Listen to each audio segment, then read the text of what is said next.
Welcome back to the Crochet Crowd as well as my friends at yarnspirations.com. Today we have an Entrelac beginner course of being able to change the size anytime that you wish. People email me and expect me to do the videos in different stitch combinations, but in actual fact you can do that on your own if you know what you're looking for. So what this is here is that there is a bigger size than normal, and usually Entrelac is done with only 7 loops on the hook, which then can be completed for a regular crochet hook because you can get 7 onto this. Anything more than that, you're going to have to switch off to an Afghan hook, just like you see. The sample that you see on camera today is 10 pins and 2 gutters. And what the hell does that mean? When I learned crochet to do this concept, I looked at it from a bowling alley perspective and realizing that normally it's 7 loops on the hook, so that would be 5 pins and 2 gutters. And I'm going to tell you what that means exactly, because once you understand this particular analogy, you're going to be able to do anything that you want when it comes to Entrelac. So let me take you to the worksheets that are downloadable on our website. See the video description for that if you wish. On the free downloadable that's available to you, we're going to look at the analogy of doing Entrelac in the round because I believe it's the easiest one of the types of Entrelac. So you can do Entrelac in rows, you can do it in rectangles, but I figured just starting with the center square is the easiest and being able to circle around. With fun yarn, I find this concept is really quite addictive, but if you get onto the same color for too long, then you might find yourself getting bored with this. So anything more than 7 loops on the hook, as I mentioned, has to go to an Afghan hook, and usually the typical number is 7 that you'll see, and we have other tutorials available on our channel. Now, if you look at it from a bowling alley perspective, just like I put here, is that you're going to have the number of pins, and the number of pins equals the number of stitches between the gutters. So we have gutters that are on both sides. So it's the number of pins that will dictate the number of rows that we need to complete when we're doing this. So if I have a different combination of pins and gutters, it's going to change the analogy for this. And so I have that for you on the next sheet. So on the next sheet, you're going to see 2 sets of pins. So when you start your center square, you're going to have the number of loops. So if there were 7 loops on the hook, like it normally would be, is that there will be a gutter on both sides and 5 pins. 5 pins is the representation of the number of rows that it will take in order to complete the cycle. So if you have 7 loops on the hook and 2 of them are gutters, there's only 5 pins left, so that means that there's 5 rows. If you look at the one I just showed you, it was the 10 pins, and what we have here is that there's 12 loops on the hook in order to do that because there is gutters in play, just like that. We also then, if you look at it even more, is that if you wanted 20 pins, so 20 rows, just like you see there, that you'll have to have 22 loops. So you can change the size. So maybe you wanted 25 rows, then if you do it with this analogy, if you want 25 rows, therefore you'll need 25 pins plus 2. So you would need a total of 27 loops on the hook in order to make that happen. So it'll allow you to change the size that you would like to do.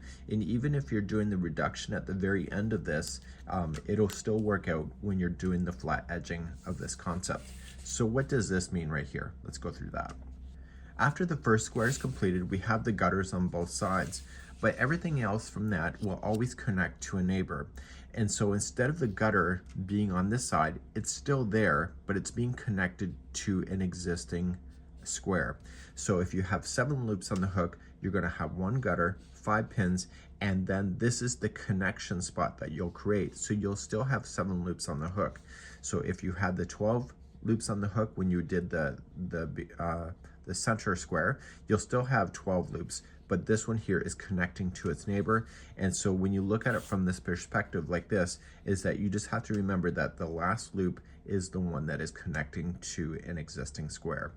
So there are officially different kinds of squares that are being used within this particular concept. And the different kinds of squares are going to be the main square, the center square, and the side square. So the main square is the center. The corner square is just where the corners are going to hit, and the side squares are filling in the spaces between the corners. So I have for you a schematic on the last page to demonstrate this. So here would be the main square that you would start, And then once you're ready to go on to the next round, you'll start right in a corner. It doesn't matter which corner that you start with the main square, but what you'll have to do is you'll have to chain the number in order to get yourself here. And then by the time you're done the square, you end up back at this point right here. What a terrible marker to be using today. So we're gonna end up right back here, right here at this connection spot. So we start here and then we end up out there. The number of chain count that you're going to do is the beginning chain count minus 1. So if, for example, it was we had a chain count of 12 that was starting with the beginning main square, this chain count would then be 11. So when you start a new corner, you're going to chain 11 and it'll take you out, and by the time you finish the square, you'll end up back here. And then again, you just keep on going around with the same idea. And the problem with Entrelac, which is really not a problem, is that you end up exactly where you started, but you can never do Entrelac to start a new round right where you are here.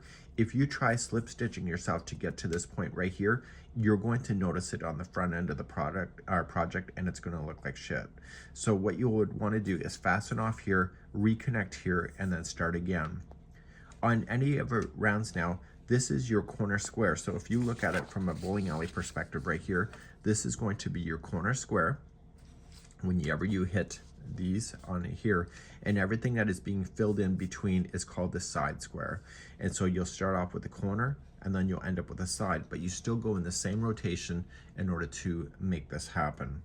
And you'll continually then build this out. So every time you're starting a new round, you'll start off with the new corner square and then you'll fill in what is existing. Here, the black triangles here represent the finishing of the edge. And so what this is that when you're on a corner square and you have it going across and you're doing the final edge, you're just gonna slip stitch yourself across the tops of these, and you're going to fill in the spaces by doing a reduction every time you do a return pass in order to get flat. Yes, we will cover that in today's tutorial as well. So when you look at the orientation of the bowling pins, you can see how things are actually kind of upside down on this side and how it's completely opposite because we are rotating around this. So here is a real life example of the center square without any information being taken out. And so this is chaining of 7, which means that it's the 5 pins plus 2 gutters. And this is how the pattern will read. So you have chain 7 as your starting beginning chain because there's going to be 5 pins and 2 gutters. And then you're going to continue along just like you see here. And because there's only 5 pins, we end up with just 5 rows right here.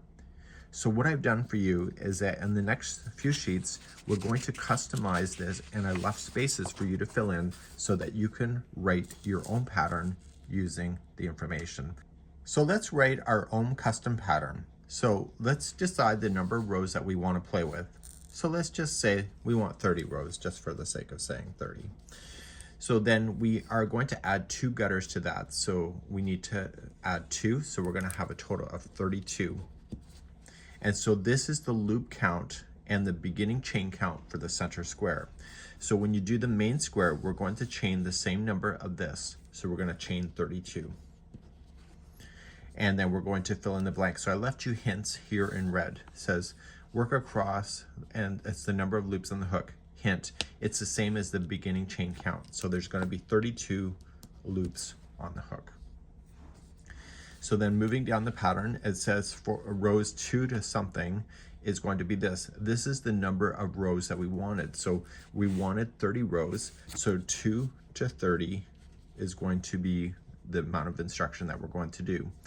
So it says we're going to do this set of instruction the number of times, and it's the number of loops minus 1. So if there was 32 loops on the hook, it's going to only be repeating 31 times. And then it says loops on the hook that will remain, and it's the same as the chain count. So it'll be 32. So we've just now completed the first square. So in order to continue along, we're going to do row number 1 of the corner square, and hint, it's the beginning chain minus 1. So instead of chaining 32 like we had been, it's 32 minus 1. So we're going to be chaining 31. So just continuing to fill in the gaps. Rows number 2, this is the number of rows. We already know how many we wanted. We wanted 30, and so then you can flip the page in order to do this for yourself. So then filling it up, it says the number of times. Hint, it's the beginning chain minus 2. So this was going to be 30, because there was that was the beginning chain was 32. And then number of loops on the hook. Hint, it's the beginning chain count number minus 1. And so this will then be 31. Slip stitch in each of the next, and hint, it's the beginning chain minus 2. So we're going to say it's 30, because 32 minus 2. And then continuing to move down the pattern, it's the second round. Chain what? Hint, it's the number of chain minus 1. So the number of chain, it was going to be 31. Here, hint, it's the beginning chain minus 1.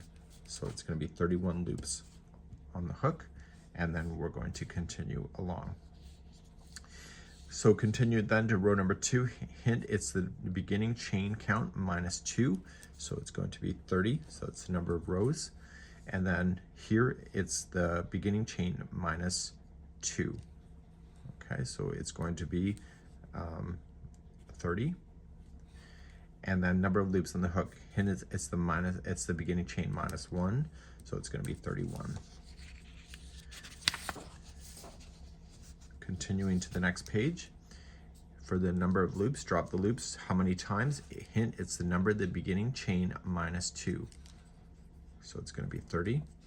And then this one here, hint, it's the beginning chain minus 1. So it's going to be 31. And then the number of rows, we already know, it's going to be 30. And then continuing along, here it says hint, it's the beginning chain minus 2. So it's going to be 30 times. And then hint here, it's the beginning chain minus 1. I got to make that red. And so it'll be 31.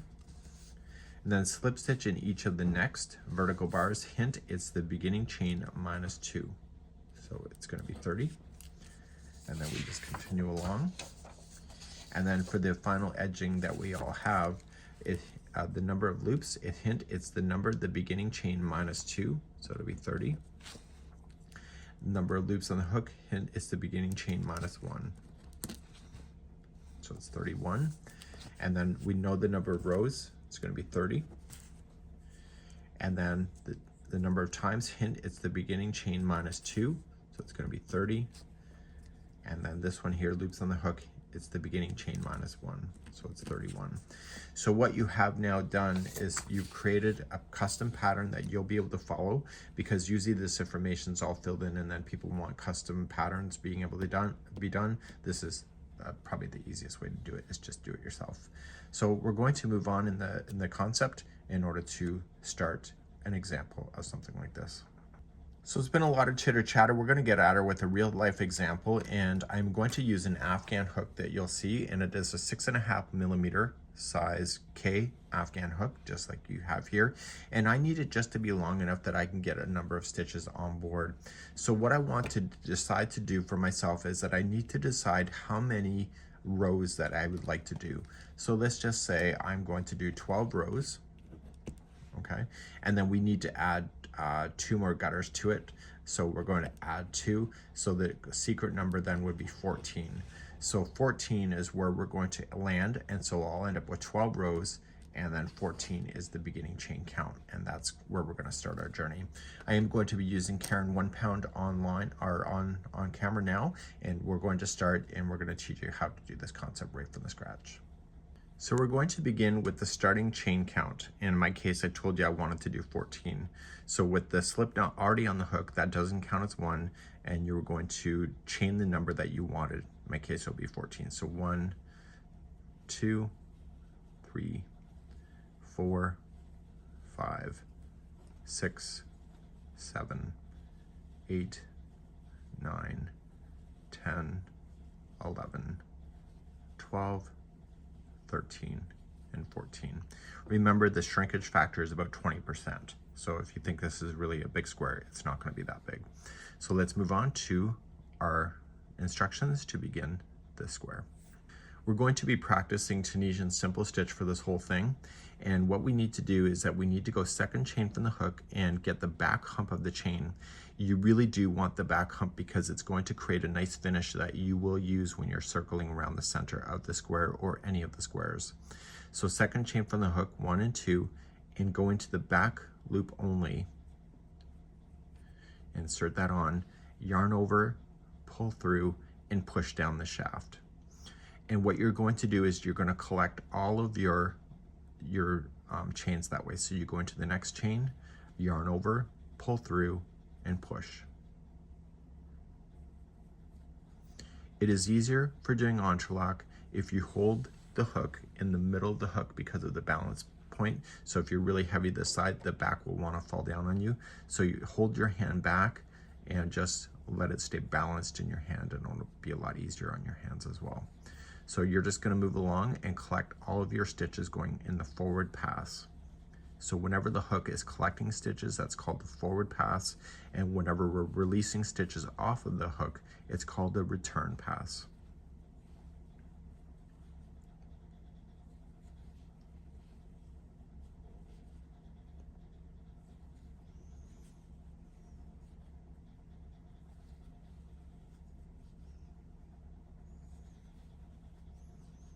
And we go right to the very end. So the number of chain count that we had should be the same number of loops. So 2, 4, 6, 8, 10, 12, and 14. So that has to be the same number that you started with. And because we did not release the first loop, this is the one that it makes it the 14th, just so you know. And so now we're going to do a return pass going back. Only for the main square that I want you to do what I'm about to show you. When you do a return pass, you are going to yarn over and just pull through the first loop only. So use your finger and your thumb to kind of pull it off of the hook. It's just easier. So you yarned over and pulled through one. In Tunisian, the growth happens on this side of the hook, not this side. So that was the chain 1 as the builder. You were then going to yarn over and then pull through sets of 2 all the way back until there's 1 loop left on your hook. So you use your hand, you use the hook to pull backward, and you keep doing this all the way across.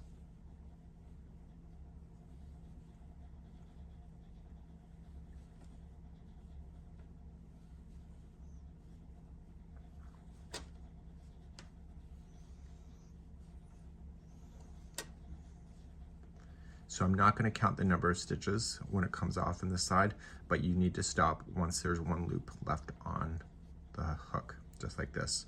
And now we're going to start a forward pass, and it's this forward pass that I'm about to show you that the very ending of the forward pass has to be done correctly, or you're going to end up ruining your whole project, and I'll begin to cover that next. Whenever you do a forward pass and you're not fastening off or casting off or binding off, you were just going to go into the verticals. So you ignore the edge. Here, this is a gutter. And then the very last one is also a gutter. So it's everything in between is the number of pins. So we know that there's going to be 12 pins in between, which gives us 12 rows. So you're just going to take the hook and you're going to insert it behind the first vertical after the edge, after the gutter, and yarn over, pull through, and push down your idea. So when you see this stitch, you'll notice that it looks like a picket fence right now. But once you grab that vertical, so let's grab the next one, you grab it and you pull this through, it pushes the top of that down so it falls in between and fills it up. So when you cast off or bind off at the end of this, that's the only way that you can do it, is going in the forward pass to finish a project, and that is for Tunisian generally. So you go into the next vertical and you're going to collect all of these stitches. Okay, so you're just going to yarn over. So you're going in behind, yarn over, pull through, and push. You don't need to count. If you're confident in the way that you started, you just push and you grab it and you go. So the very last stitch matters the most. So when I started learning Tunisian, my edging on this side always looked like shit. So what I wanted to do is that I wanted to finish it off in a way, and I had an instructor show me, and then I had perfect edging all the way around this thing, because you see the center or the beginning here, it looks perfect, but also you're doing the same on the edge. So continuing all the way across. So the very last one is right here. So what you need to do is turn it towards you, and when you put the needle or hook in, you don't want to go behind one loop, you want to go into that chain that you did. So you'll have 2 loops on the hook. If you don't have the 2 loops, this side edging will never look right and will never look consistent. So you got to make sure that you're going into that and then yarning over and pulling it through. And what this is doing is it's creating a perfect edge on this side. So there should be technically 14 loops. So 2, 4, 6, 8, 10, 12, and 14. I don't need to count though. I'm pretty much consistent because you're going to be able to follow that up. So to do the return pass, you're going to yarn over, pull through just 1 loop only. That's your chain 1. And then you yarn over and pull through 2s all the way back.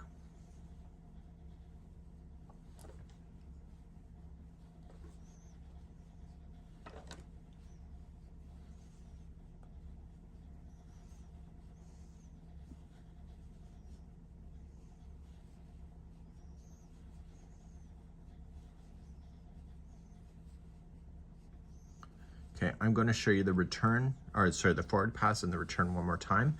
And so right now, how many stitches, how many rows do you see? You see 1.5. Okay, see how it looks like a picket fence? This one here, it's only in the forward pass that it looks filled in. So you're looking at 1.5 rows complete. So if I wanted 12 rows, I need to see 11.5 rows complete and then do the cast off at the end to finish that, to get the 12th row finished. So let's begin to do the next row. To do the next row, you immediately jump to the second vertical from the edge. So this is the edge, this is your gutter.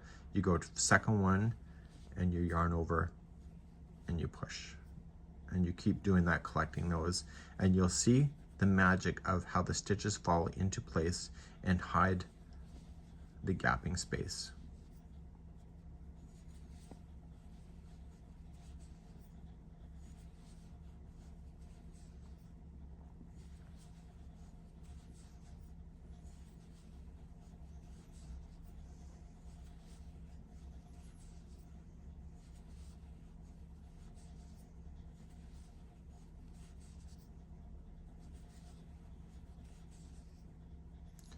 So right when you get to the edge is next, flip it towards you and insert it so that 2 strands from the edge comes onto the hook. Yarn over, pull through. You should have 14. I don't think you don't need to count every time if you believe what you're believing. So, but I am just because you're a tutorial. So 2, 4, 6, 8, 10, 12, and 14.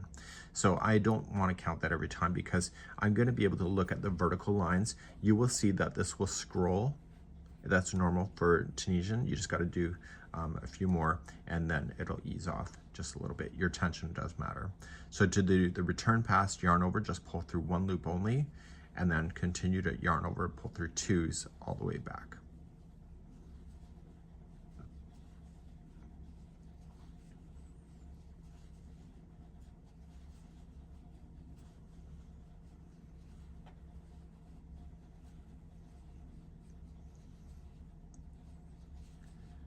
Okay, so now I've got this here, so I'm all the way back. So how many rows can you see that is actually complete? If you can identify it, it'll make your life a lot easier. How many rows? You see 1 row complete, the next row, so there's 2.5. So what I want you to do is continue to forward and return pass until you can count 11.5 rows. Okay, so the half should be there. So you'll have 11 complete and 1 that looks like a picket fence. So please do that, and I'll be back in just a few moments and I'll do that off camera. I'll be right back. So here we are. This is just so it doesn't bang on the desk. So if you pull it open, you're going to notice is that you're going to be able to count. So we have 1 row, 2, 3, 4, 5, 6, 7, 8, 9, 10, and 11. And you can see the last picket fence area. That's a half. So what I want to do now is start the cast off process. So you're going to notice that all of the sides look great, except for this one here, which we're about to do. So to do the cast off process, we're going to do exactly what I've been showing you, but we're going to cast off, and I cannot stress hard enough to you that when you cast off, do not be tight about it. So just going in behind the first, so you're going to do a Tunisian simple stitch, and when you pull through, just be relaxed about it and pull through that loop. So you pull through everything. So next vertical. If you're too tight in this process, these stitches are difficult, if not impossible, to get into. So just be loose about it. So this is called binding off. And so you're going to notice is that this edge will look like the other the other three edges. So you work your way across. So your hook will go back into this side of this square in the future. So if you're too tight with it, it's almost impossible. And I'm not responsible if you create some words that I probably do know that I shouldn't be saying live on camera. And so you still want to go right to the very edge and still want to collect the two that are on the edge and yarn over and through and through. And you're just going to cut the yarn now because we want to change our colors. We're just going to cut our yarn and we're just going to just pull it through that loop and just toss it to the back of the project. So your front will look like this, and as soon as you get more of these squares done, they'll stay flat on the blanket, except for the very edge, which we will do that reduction. The other side looks like garter stitching. Okay, so it's a cross between crochet and knitting. So we're going to then begin, and we're going to start rotating around this square in the next part of this tutorial. So here in the worksheet, we're about to do the orange, and we're going to start right here, and we're going to build our way out. All of the squares for round number 2 are going to be corner squares because we're still building out, and then it's not until number 3 and beyond that you'll have side squares happening in between the corners. So as you begin here, you're going to build out, but you'll end up at a dead end right here, and you'll have to fasten off at the end. So this is where the stitch count slightly changes because the gutter has already been established on the one side because we're going to do the connection spot, as we talked about at the beginning of today's tutorial. So let's begin to do this and follow this around. So with the slip knot, place that onto your Afghan hook, and you want to go right into a corner. You'll see that there's a 90-degree turn on any one. It can be any corner that you want, it doesn't matter. And you are just going to insert your hook into the corner and yarn over, pulling it through that corner plus the first. So the beginning chain count now is going to be the beginning chain count minus 1. So if I had 14 as my beginning chain count, it's only going to be 13. And this is where we start counting that. So I'll only do 13 this time. So 1, 2, 3, 4, 5, 6, 7, 8, 9, 10, 11, 12, and 13. So I don't want to do the 14th because the 14th is actually the connection spot right here. And so we're going to work our way back and forth, and every time we hit this edge, we're going to be joining it together. So let's do our forward pass and do that connection as we go. To do the forward pass, you're going to go second chain from the hook, again the back hump of the chain, and you are going to yarn, so going in, yarning over, pushing it through, or pulling it through, and then just collect. So you will have been collecting the number of chains that you started with. So in this case, there was 13. So I will have collected 13 loops by the time I get to the next square. So the square join is going to be the 14th connection spot. It'll make sense once you get there. Because this square is no longer just solo by itself, the connection spots count as a gutter or count as an edge. So you don't hear me counting because I'm just working my way through the forward pass, and I'm going to come right to the beginning one that I started with. So there technically should be 13, let's hope. So 2, 4, 6, 8, 10, 12, and 13. So now the next one is going to be right here. Okay, so we're gonna, right where it's been connected, and pull through. So there should be a total count of 14 again. So 2, 4, 6, 8, 10, 12, and 14. So I told you in the beginning is that the next rows are not the same as the beginning. So what I'm going to do is that I'm going to yarn over and start pulling it through 2s immediately. I'm not going to do the chain 1 because the connection spot is already in the right position. So I'm pulling it through 2s all the way back across.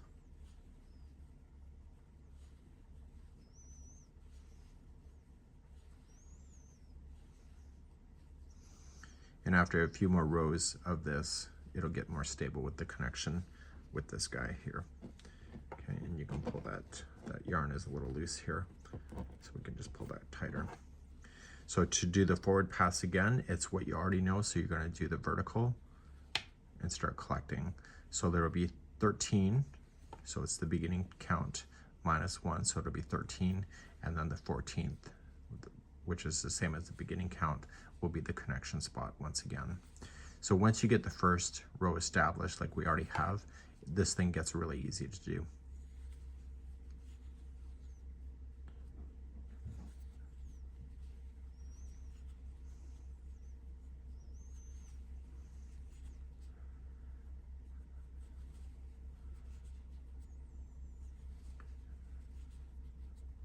Okay, so I see this is the last vertical. Now I technically wouldn't count, but you're watching me, so it's 2, 4, 6, 8, 10, 12, and 13. And so then on the edge, I move up to the next empty one on the side edge. And that would be your 14th, so yarn over and collect it. And then to return pass, don't pull over, pull through just one, pull through both the first 2, and keep doing your 2s all the way back. And this is permanently joining this square as you go.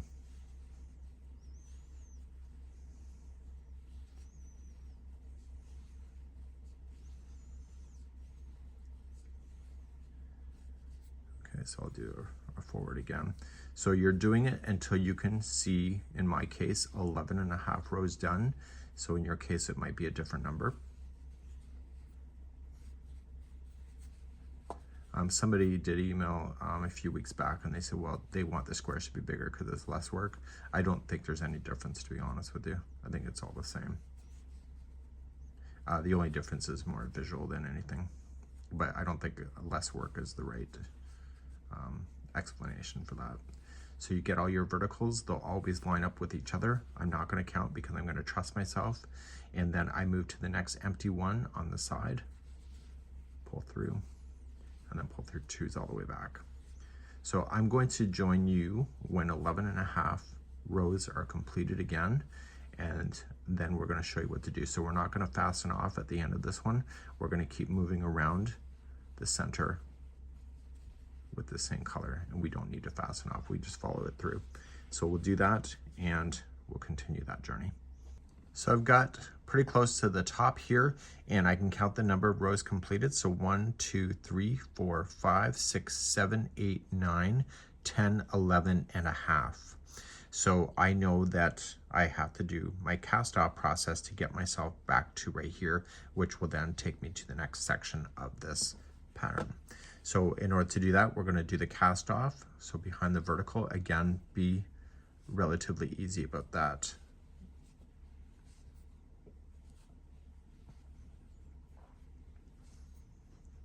So once we get there, we're going to be in the correct position to start another corner on the main square itself. So I'm continuing to cast off, and I still have to go into the connection spot.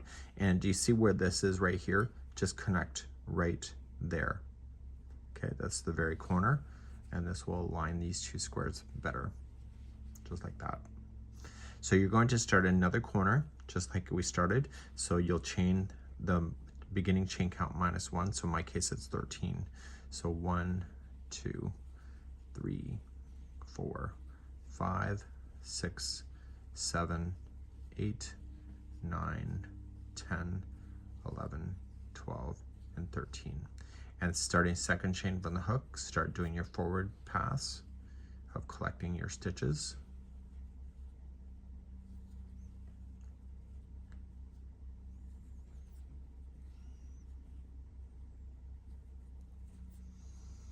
So now the connection spot for this is going to be on the fresh side.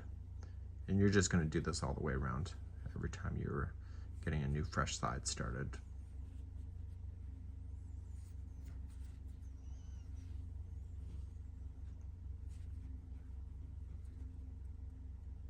So I don't think I've seen too many entrelac where it's not a combination of 7 loops on the hook, and I think it's just because people maybe have an aversion to an Afghan hook. So by the time I get all the way to where I started without connecting yet, there should be 13. So it's the beginning chain count minus 1. So 2, 4, 6, 8, 10, 12, and 13. And so right where the connection spot has happened before, you're just going to go in, yarn over, pull through, and that's my 14th, and then just start pulling it through 2s all the way back. So you've already know how to go forward and connect and return pass and then forward and connect. And so now you'll do this fresh side of the number of rows that you need. In my case, it'll be 11.5, and then I will do the bind off, and then this square then will be built out on this side right here. So you have that all going all the way around. I'll see you at this spot right here in a moment. So now have 11.5 rows done, and now I'm going to bind off once again.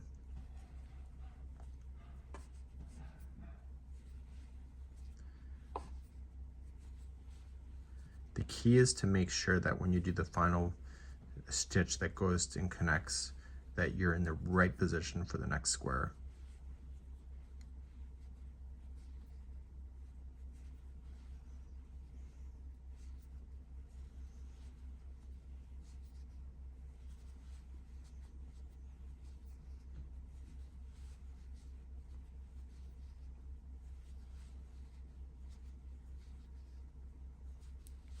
Okay, and so now you have to do the connection, and so I'm going to move up and connect, and this will be the very start again. So in my case, I'm going to chain another 13 and then come back and start doing this square up here, and then I'll get to the end, and then I'll chain 13 and then come here, and I will meet you at the end of this round in a moment. So right now, all 4 corners have been done, and you finish here. And as I told you at the beginning, you can never finish here and carry on to your next row. So even if you wanted the white to continue, you still need to fasten off and get rid of this, because the position that you're sitting in is not ideal. If you try to slip stitch through here to get yourself to up to here, you're going to see it on the front side of the project, and it looks terrible. Okay, so what we need to do then is that we can start our next round, and we want to start with the 4 corners again. So we want to start with the corner, and then we're going to do, this is considered a side, so we're going to fill that in, and then we're back to a corner, and then a side, and more. So as this thing gets bigger, there's obviously going to be more sides. So what I want to do is get a new color, and I want to start and do the next round about. So here in the diagram, we're going to start right here, and then we're going to do our first corner, and then we're going to do a side square for the first time, and then a corner, side, and more. So obviously there's going to be more sides the more that this gets bigger. So I'm not going to waste too much of your time for the starting of this, because you're going to start off on a corner. And so what you just need to do is build a corner square on top of a corner square. So coming in, and you were going to attach your yarn for the first time, and it's the same count that you had been doing before. So it's 1, so whatever the beginning count of the chain count is minus 1. So in my case, it was 13. So we have 1, 2, 3, 4, 5, 6, 7, 8, 9, 10, 11, 12, and 13. And so I'm just going to forward pass myself. So in the future, we're going to hit a side square. So it's going to be along the sides, and you're going to love those a lot better. So I found with myself is that even though I'm doing the corners now because I'm at the beginning stages, it's the side square that goes a lot faster for me, just generally speaking. So you don't have to chain the numbers at all. You just have to work with what you see. So we're going to move our way all the way back to the join. And so whatever your beginning stitch count is, that's the number of loops that we're looking for after we've connected to the original. Okay, so the number of loops on the hook right now, because we've not connected yet, should be one less than minus the beginning chain. So in my case, 13. So 2, 4, 6, 8, 10, 12, and 13. And then right where this one's joining, just pull through and then pull through your 2s. So it's exactly what you know. So what I want you to do is get this square completely done and also bound off. So don't finish it right here. Okay, so you're gonna do your casting off, and then you'll finish. Do not trim your yarn, and I'll meet you right here, and then we'll show you how to do a side square. So as promised, I just finished this new corner square. So now we're going to do a side square. So the side square already has 2 sides completed. So like the corner square, we have to chain a number and then come back in order to work across that chain. Here on a side square, it's already here. So you never have to chain when you go to start. So the first loop on your hook is counted as 1.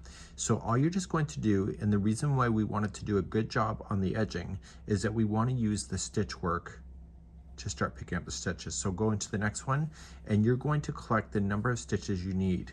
So you're going to collect the beginning count minus 1, and then the connection spot will be the final one. So in my case, it'll be 13 here, and then the connection spot is number 14. So we're just going to work our way across, picking it up. So when I did Entrelac a long time ago, I was way too tight on the final cast off, and so it became really almost impossible to work with it. So you want to make sure that you're kind of easy going with that, because you are going to use the stitch again.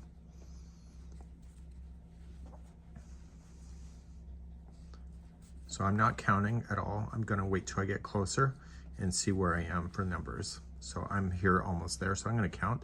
So 2, 4, 6, 8, 10, 12. I've got 2 more stitches to go, but luckily I still have 1 more on the base here. So that's 13, and then the connection spot will be right here. See this line? I want to connect with that line and pull through.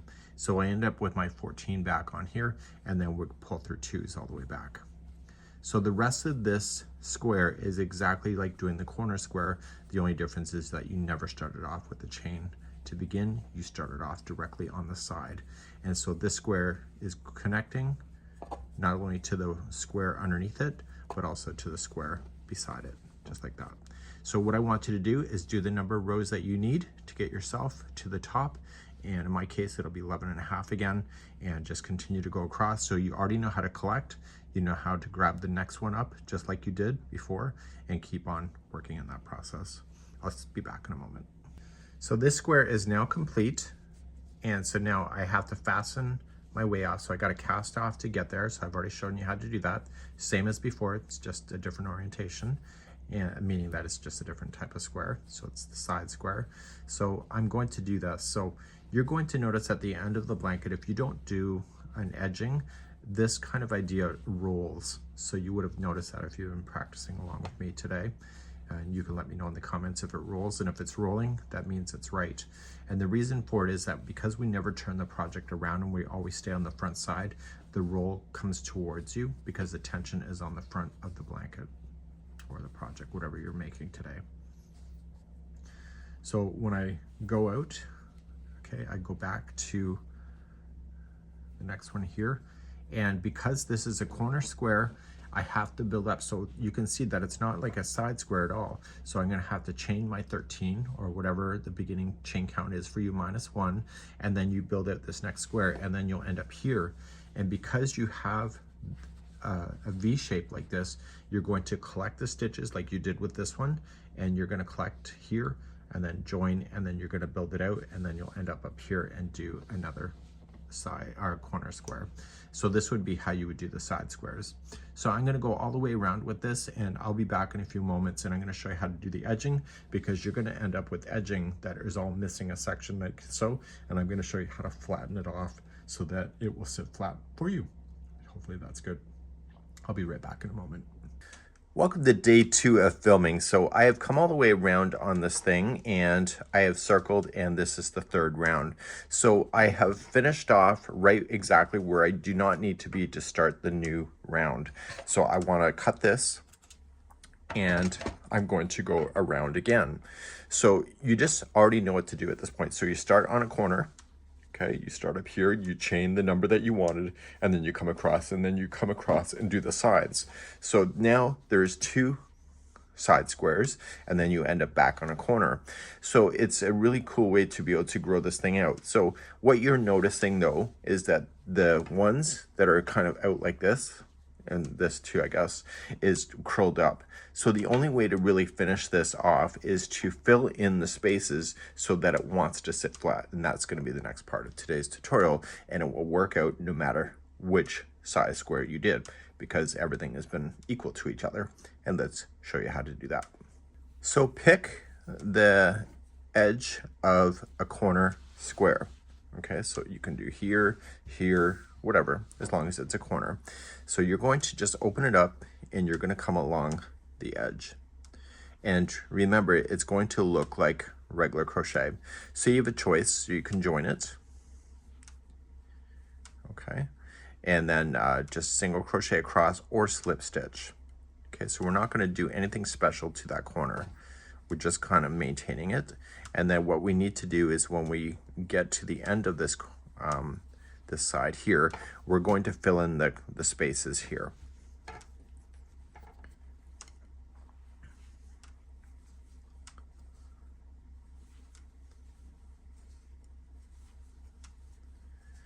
I do recommend that if you do a corner, to make the slight turn, it's going to be just chain 2 on a corner stitch. Sorry, 2 single crochet on a corner stitch. So I'm just going to finish the second one. So now we're going to start collecting along the edge like we did before, and it's going to be the same collection that you have been doing when you were doing this concept before on a side square. So in my case, by the time I do the connection spot, it's going to be 14 loops on the hook.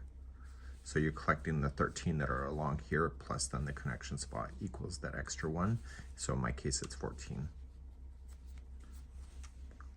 And the secret is when you return pass, is that we're going to eliminate one. So we're going to do our connection, and we should have a total of 14 loops. So 2, 4, 6, 8, 10, 12, and 14. So pulling through 2s most of the way back. So we keep doing this until we can see 3 loops left on the hook.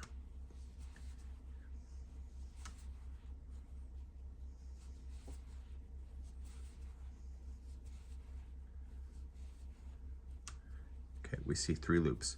Pull through all 3. So by doing that, you've just now eliminated out one of the stitches by pulling it through all 3. So when you start, see how this is going into the first one? We're going to skip this one, and when you start to collect, you're going to collect this one right here. Okay, so it looks like it's the 3rd one away, but this has been included with this first. And so then you collect, and when you collect now, you're collecting one less than you did before. So if we had 14 loops on the hook, this time there will only be 13.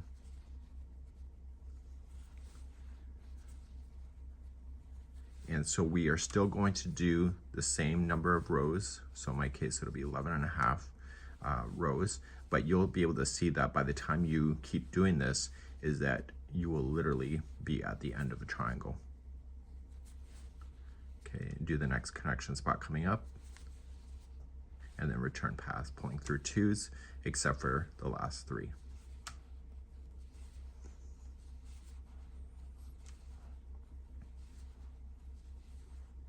Okay, so as soon as you see the last 3, yarn over, pull through all 3.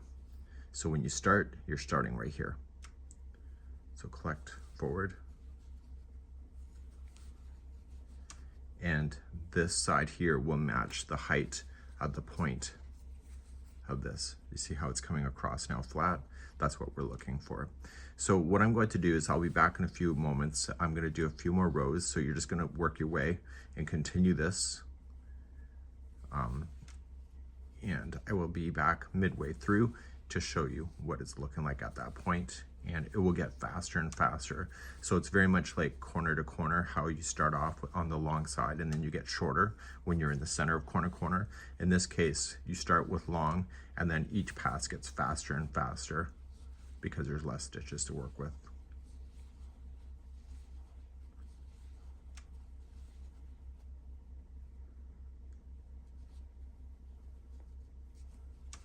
Okay, so as soon as you see the final three, pull through all three and carry on, and starting what appears to be the third one in, and continue that. I'll be back in a few moments. So you can see I'm more than halfway through. The edging will have beautiful stitches just in case you want to trace another border, and it's just from the corner here, it's just a portion of a turn. That's why we only did 2 single crochets into the corner. So as I continue along, I'm going to end up at this point, and then this will be a flat edge filling in this space. So keep on going and I'll be right back.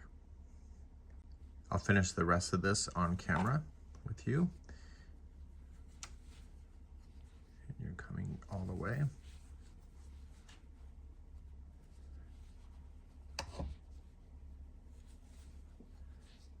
See, and it takes you right back. You have the final three, pull through all three, and that just converted it into the rectangle, or sorry, to a triangle, and now it's going to be completely sitting flat. So when you start then the next one, you start again. If it's a side square, you just come on down, you just collect the same number that you did, and then you just do the same concept to fill in the spaces just like you have here.